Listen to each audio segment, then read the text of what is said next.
Friends, जैसा कि आप लोगों को मालूम है कि आज 31 दिसंबर 2021 तक हम लोग आ गए हैं और आईटीआर फाइलिंग असेसमेंट ईयर 2021-22 के डेट के एक्सटेंशन की बात हो रही है, जिसके संबंध में एक लेटेस्ट जानकारी मिली है, जिसके संबंध में आपके साथ डिस्कस करने वाला हूं।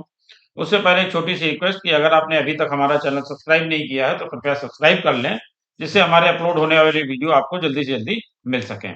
तो सबसे पहले हम लोग ये देखते हैं कि इन्होंने क्या बताया है कि more than 5.34 crore income tax return for assessment year 2021-22 filed till 8 PM today, यानी 30 दिसंबर 2021 की रात 8 बजे तक इनके पास 5.34 crore income tax return file हो चुके थे, जिसमें कि लास्ट के 1 घंटे में 2.79 लाख रिटर्न फाइल हो चुके थे।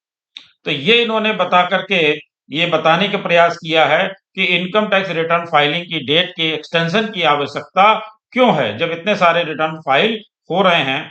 तो मैं आपको बता दूं कि इनकम टैक्स वाले ये जानना चाह रहे हैं कि मतलब ज्यादा से ज्यादा आईटीआर फाइल हो जाएं, उसके बाद ही हम एक्सटेंशन को लेकर के आए। और इसमें एक्सटेंशन होना तो लगभग तय माना जा रहा है, लेकिन फिर भी क्योंकि आज हम लोग 31 दिसंबर 2021 को आकर के खड़े हो गए हैं और अभी भी आईटीआर सारे फाइल नहीं हो पाए हैं। इनकम टैक्स में काफी ग्लिचेज भी आ रही हैं, कई बार पोर्टल हैंग भी कर रहा है, उसके बावजूद डेट का एक्सटेंशन अभी तक नहीं आया है। तो डेट का एक्सटेंशन आना तो तय है, लेकिन उसके बावजूद भी हम लोग इस बात को जरूर समझ लें कि अगर एक्सटेंशन नहीं आता है तो हमें क्या करना चाहिए।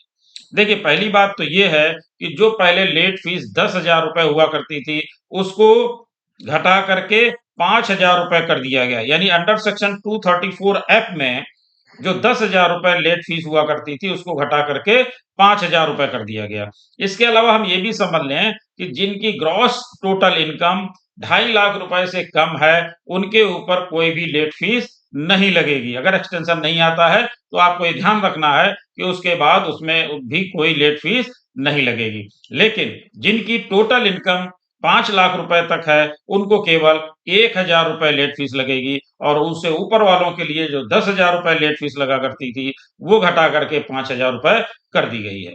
तो हमको इस बात को भी ध्यान में रखना है कि अब हमें जो रिटर्न फाइल करने हैं, उनको इसी सीक्वेंस में करें जिस हिसाब से हमें लेट फीस लगने वाली है। पहली चीज। दूसरी चीज ये है कि हौच पौच में गलत रिटर्न बिल्कुल भी ना फाइल करें, क्योंकि डेट का एक्सटेंशन आना लगभग तय है। Thank you.